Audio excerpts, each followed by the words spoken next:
If you want to save money, you can't keep doing what you're doing. Are you throwing away money without realizing it? Do you think you're saving taxes by reducing the profits, but actually you're just blowing up your costs? What if I told you that I followed this 3-step process and it saved my family business?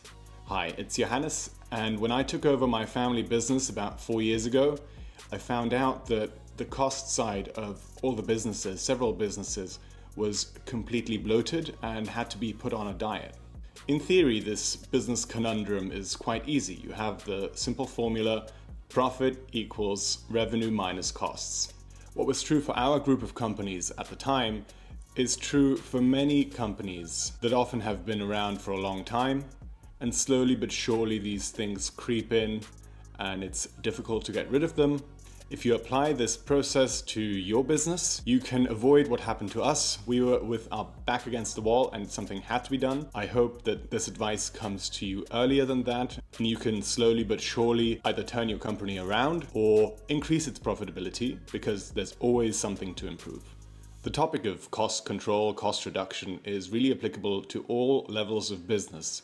And in the recent years, it's even reached the tech companies. These companies seem to have outmaneuvered this very simple formula in the past. So the first step to solving this is establishing transparency. When I joined the family business, I had to learn all the ins and outs, the company structure, how things work together, and the business models of each of the different companies. I soon realized that it was unclear from the numbers which companies were contributing to a profit and which weren't. Spoiler alert, there weren't many contributing to a profit. But it was also unclear which costs were associated with which activity. The accounting software behind that was used for all the regulatory accounting was completely fine. All the data was in there, but it was very difficult to use and visualize. It was just not in a format that I could work with. And there was also some work to be done on the different codes that linked the individual invoices to the profit centers. Through a good friend who is a consultant, I came across this software called Tableau and was immediately fascinated by the functionality that it offered. I could leave the data in the old system pretty much the way it was and attach the visualizations with Tableau to the existing data. Our CFO was invaluable to this process because he actually implemented this, pulling multiple night shifts.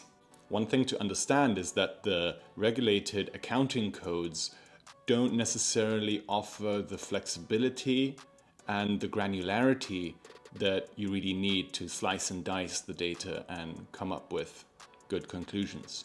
Having a data visualization software connected was a game changer, because now at the click of a button I had several dashboards that would give me the information up to date on everything that was going on. And thus, in this first step of the process comes the first rounds of cuts, the obvious dead bodies. The transparency revealed that the companies were paying for things that were completely unnecessary. Who knows why these things were started back then? I got an explanation that usually went something like, well, we've always done it this way and that's why it makes sense. Those were relatively easy decisions to make. The first time I actually came across such a dead bodies problem was when I was at my previous job. We were doing due diligence on a target company. It turned out that the parking lot was owned by the company's owner's brother. The second step in the process is to then, once you have the transparency, benchmark that against competitors' percentages.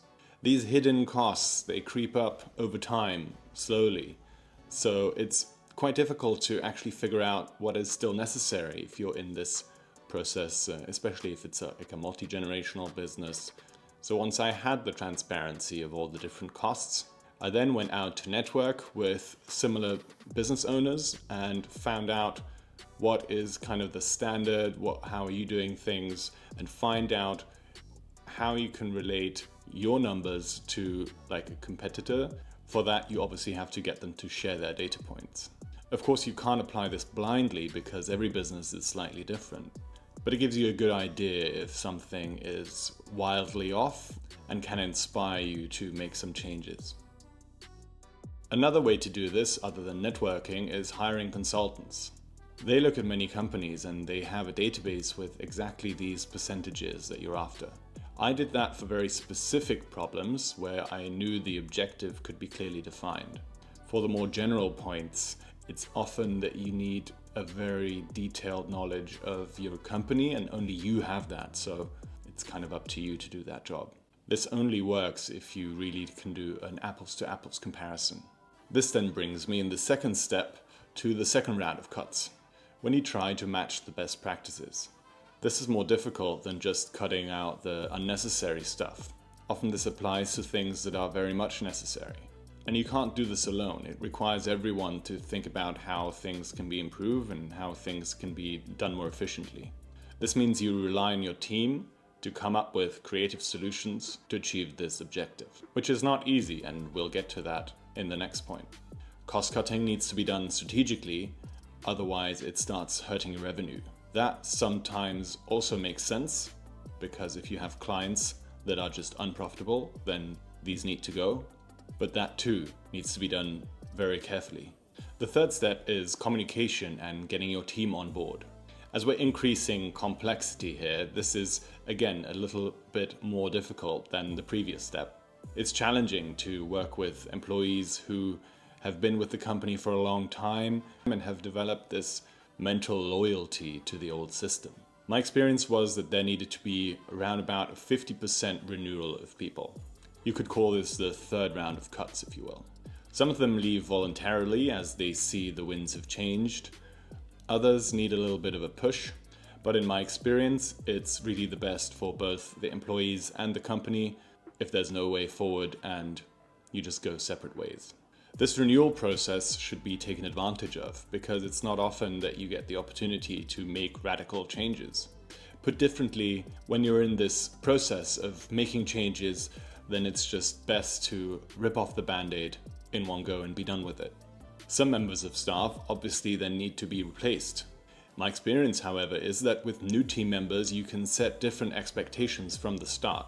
This is the greatest advantage over working with the old guard, especially as a younger CEO. While this video is about cutting costs, I do not believe that it's wise to save costs on individuals, but rather I mean this as a line item of personnel. It's better to have fewer happy employees than many unhappy ones. The few that prove themselves to stay and be part of the team should be rewarded. These are the A players. Once I followed this three-step process to get the costs under control, I had a little more air to breathe. The subsequent rounds of cost cutting become a lot easier if you don't have your back against the wall. Finally, now the business is profitable. What a relief. We learned in this video how important it is to communicate accurately and get your point across. If you want to learn more about effective communication as a leader, check out this video here.